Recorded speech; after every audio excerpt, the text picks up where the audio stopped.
So a lot of the data were like one-dimensional, or where there's just a linear time, and then there was a like spike activity.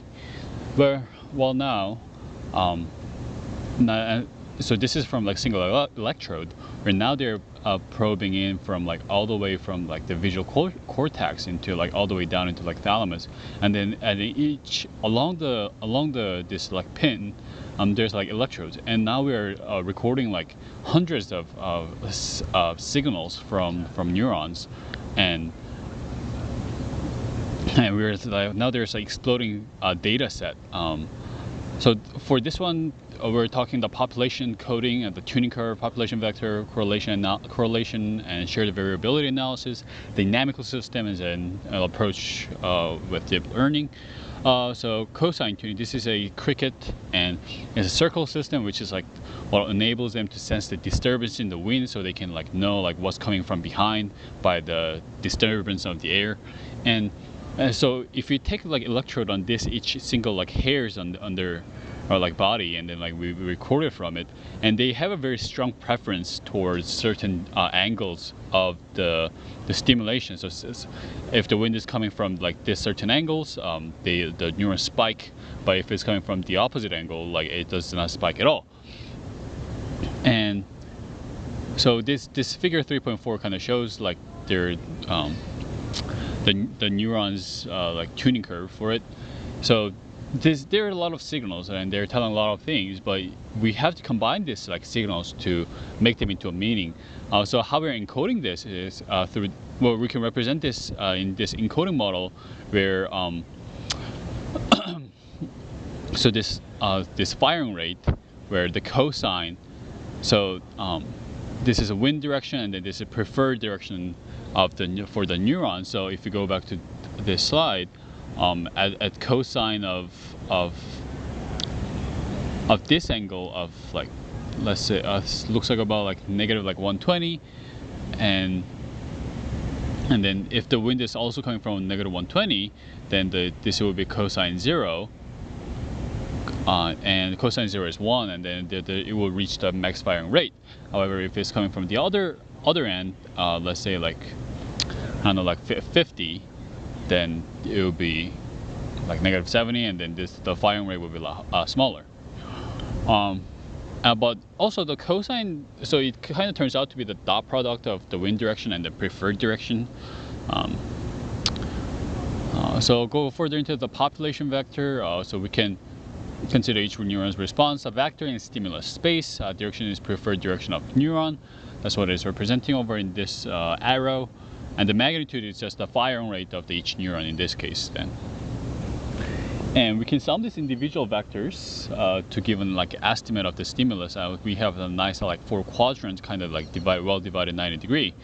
But the problem with this approach is that if we do a non-uniform sampling, so if we are just randomly getting this like selecting these neurons and then just trying it, and well, we're not going to get the like, you know, actual what the real representation is. It's going to have some bias skewed toward like this way or another. So it's not the best approach in this case, and this is just like just 2-dimensional, like on a plane, but in real life it's going to be 3-dimensional, like because wind goes up and down as well, and it's more complicated. Another example of cosine tuning in motor cortex. So this is a monkey doing this like a task of like reaching for things in different angles, and we see that there's certainly a preference towards certain angles where they fire more in red, and 0 represent like the time when the action has occurred. And if you look at the one neuron, if you're staring at one neuron, and then we see that there's a preference preferred reach angle when they have the like show like highest average firing rate. For this one, it seems like it's tuned for 135 degree, and for this is 315, and then there's like not much firing right over here.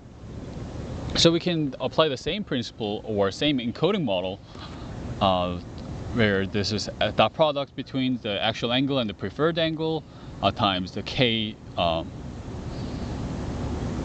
what it was. Okay, I guess like this, like the firing rate, and then here, and then we have like the base, because even if it's like the opposite of the reach angle, we still have some firing going on, so we have the base to determine.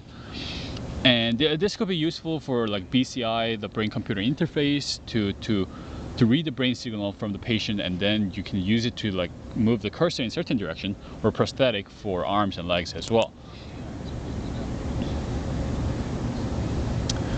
So we're seeing that the firing rate represent the feature of the movement. Whether for this one it's reach angle, but it could be velocity too, or something else.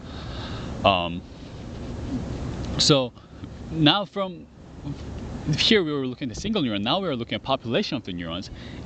This population vector is like roughly reproducing the movement of the directions. And what they are really, what's going on really, is that like the one that their preferred angles aligns with the angle of the movement. They vote them, or they fire or slash vote the most. Hence, and after the voting of this a lot of population, we get some direction, highest direction of the movement. And yeah,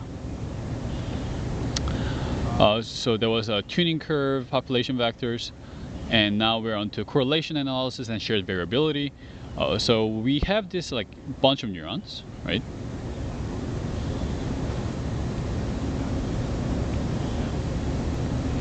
So a bunch of this neuron, and then if we put them into a three-dimensional space just by picking three neurons, and at each point we can represent for trial 1 the firing rate, average firing rate of the neuron 1 was like 3, and 2 for neuron 2 it was 10, and neuron 3 was like 5, and it will correspond to some coordinates in this 3 system.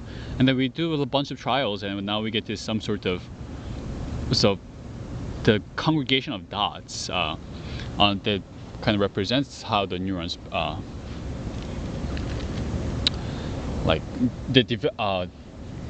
represent the neuron population dynamic.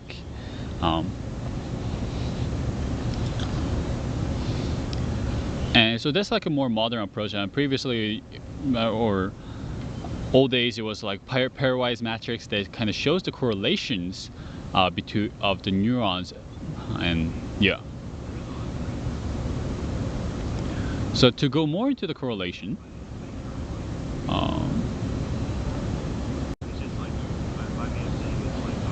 so for what signal correlation means is that, so we do a bunch of trials, and we do like 1,000, and then we see if there's any correlation between different neurons. So like in some trial, let's say if the neuron 1 firing rate was a little higher, then does that mean if there was a correlation with the neuron 2, then there's some higher firing rate in neuron 2 as well? And we do it for like every permutation possible.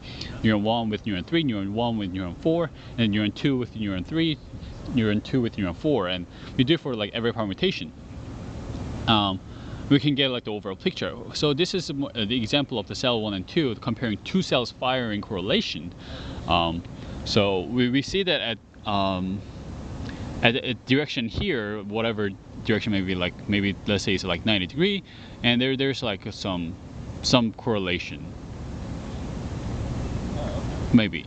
So then this is like the responses of like the firing rate, and if we put it in this like this two-dimensional space, we see that, like, you know, and for these dots are like for each trial, where they located, and if the correlation was 1, then we would have some like nice or if there's a high correlation, we would have this like straight line. So high correlation, but that's not the case. And but it's not 0 either. So there's some correlation of 0.2, but there's some. And then we do it for like every permutation. So for neuron I, neuron J, we count the spike for this specific certain range of time, which is the bin, and we see like 0.3. So it says, and it's not 0. So there's some correlation, and so we get this kind of like distribution.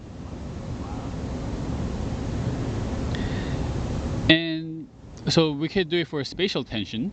So we make like monkey do some task that requires attention, but like even your points are like fixated on one point, like you can kind of see with the peripheral vision kind of like what's going on the outside.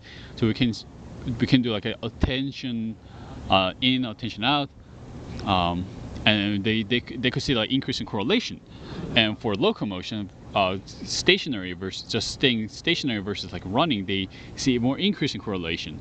And this increase in correlation is not necessarily like the increase in firing rate. It is different. It implies different things. So it's a similar thing like early versus late learning, and then spontaneous versus like evokes stimulations.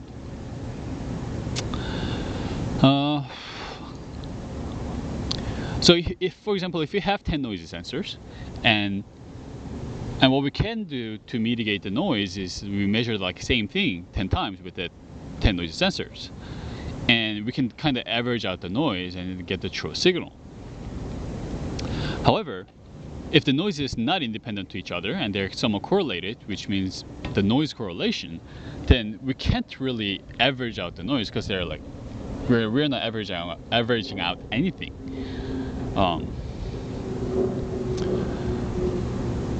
And some may say that what it implies is that, or the correlation in the noise can imply that there's some information within it, but it's still undetermined and controversial.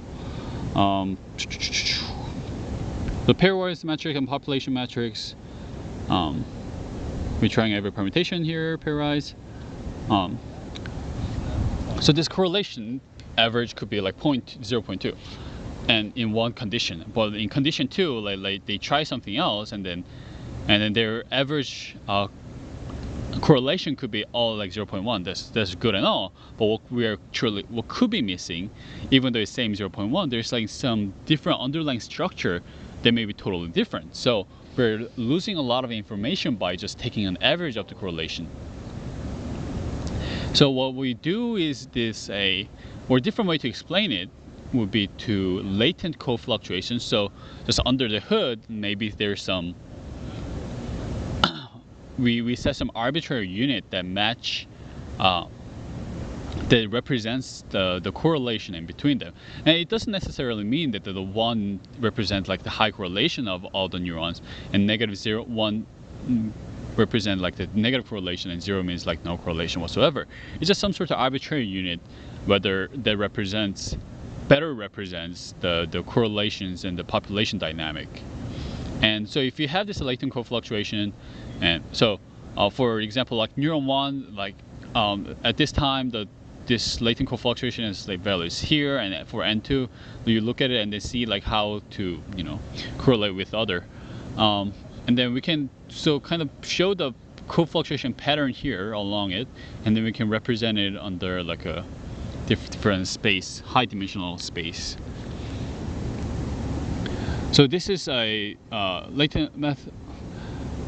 So this is a covariance matrix, and then which is equivalent to eigenvalue and eigenvector matrix. So whether we do PCA, the principal component analysis, which is just you just pick like 2 most prominent features and use it to represent it in lower dimension, or do the dimensionality reduction. Or if you do find the eigenvalues and eigenvectors of covariant matrices, they're essentially doing the same thing. Factor analysis, separate the variability into shared and independent and private. So this is a shared variability, and the right side is the private variability. And the shared variability this is of the shared variability of the covariant matrices, and the U are the fluctuation pattern, and this is A is the diagonal matrix, and we represent variance along corresponding fluctuation pattern, and so on and forth. So dynamical system. So we've seen it before. So when we record if we represent the velocity of the hand movement going from one place to another, we'll reach like some maximum velocity in the middle and then slow down again, and it'll be looking like this. And if we take the brain signals during the motion, we see some motor in the motor cortex, we get some signal of the neural firing rates. So we were trying to see, are there any correlation between the velocity of the movement, hand movement, and the neural firing rate? And when we could represent it as, so z, the neural firing rate, is equal to some kinematic. In this monkey reaching example with the reach angle. So it's a neural firing rate is equal to fk, where k is kinematic and represent here a reach angle, but it could be like velocity as well. So that's the representational view, but another competing view is the dynamical system view, where the change in firing, we represent the z dot change in firing rates. So it's based on the current input or previous input, and then like the current input is made on top of it. So the z dot t is equal to f zt, where zt is current firing rate and f is the dynamic update rule, and we get some additional inputs, the ut. So this is what this is implying, is the system's current state can be predicted with this, can predict the future state. So going to the different dynamical system of pendulum, so a more simple example, we see that like for the position, like at position, it's like sine wave, and the velocity is kind of like cosine wave. So when the position is the lowest, the velocity is the highest, and the vice versa. If we put that in the state diagram, we see that this like kind of like circle, like kind of circles around, where the higher we raise the pendulum, the bigger the circle in the state diagram will be. And if we started with like from the other side of the pendulum, from the right side, then we will go from like this angle, different starting point. If you try to do similar things with the monkey reaching for things, so this is where there's a fixating point, and then you touch it, and then you so there's a starting point, and then you get like different starting point, and you delay until you get the go sign or the go cue. Then you move to the you move your hand to the other side, and then the monkey can become really great at it through training. So the red is like the one that's reaching for left or something, and then the green is reaching for right. So if you just follow this one, like it kind of goes and then it drops, and then when the target is on, it keeps increasing. When the go sign is like on, and then it's starting to move, it like drops. Whereas for the green, it's like the other way, for the right, like the target on, when you're waiting for it, your firing rate is decreasing, and then when you're actually moving, your firing explode up, and then you and then it kind of settles down. So this is a recording from the single neurons, and I'm sure it's a preferential angle that they get excited on. But now if we're looking at the 3 neurons and in this space, so we can kind of see they fire here, and then this 0.1 second later, 0.2 second, 0.3 second later, and so on and so forth.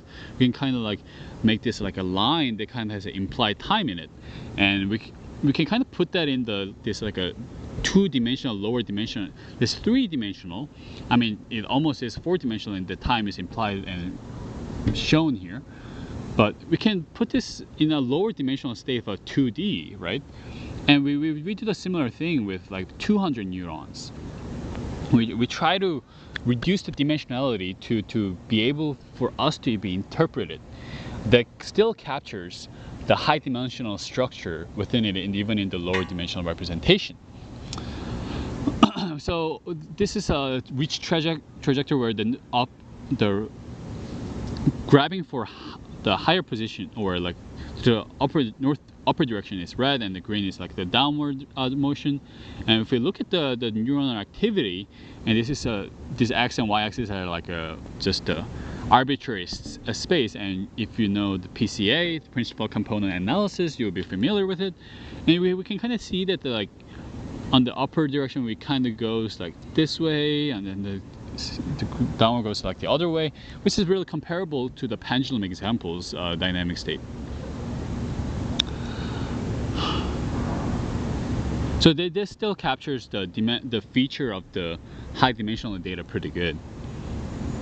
And this is the similar phenomenon is observed in human as well.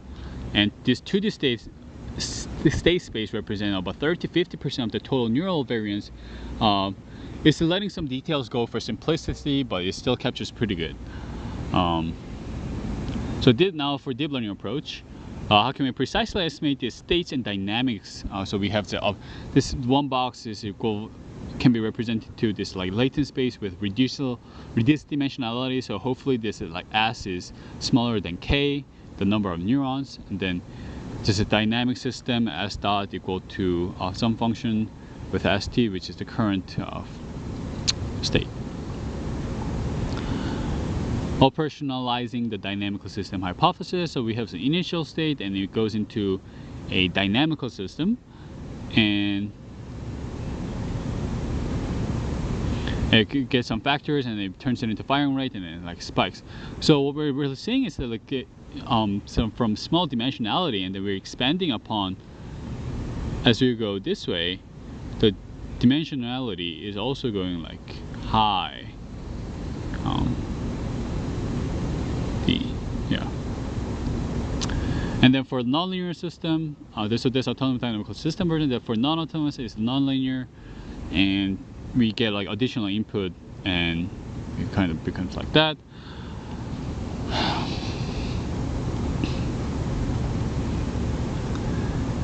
So this is what is it? So we have some observes to be able to model the dynamics of the brain. We have some observed spike, and then we use the RNN encoder, and then we get some initial state, and then we do like another generator of the RNN, and then we get the factors and the multiply and nonlinearity, Poissons, the negative one, and then we get the observed spikes, and and we're kind of recreating the firing input from the input. But this allows us we're trying to develop a model that describes a spike.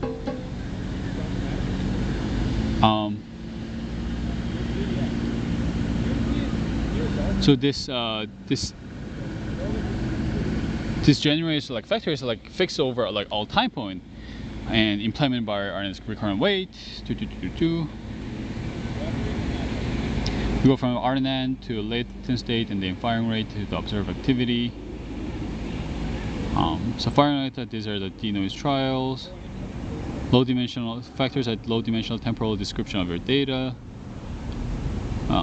Initial condition, single vector encoding of entire time series clustering. Trained dynamical can actually study the nuts and bolts of the network.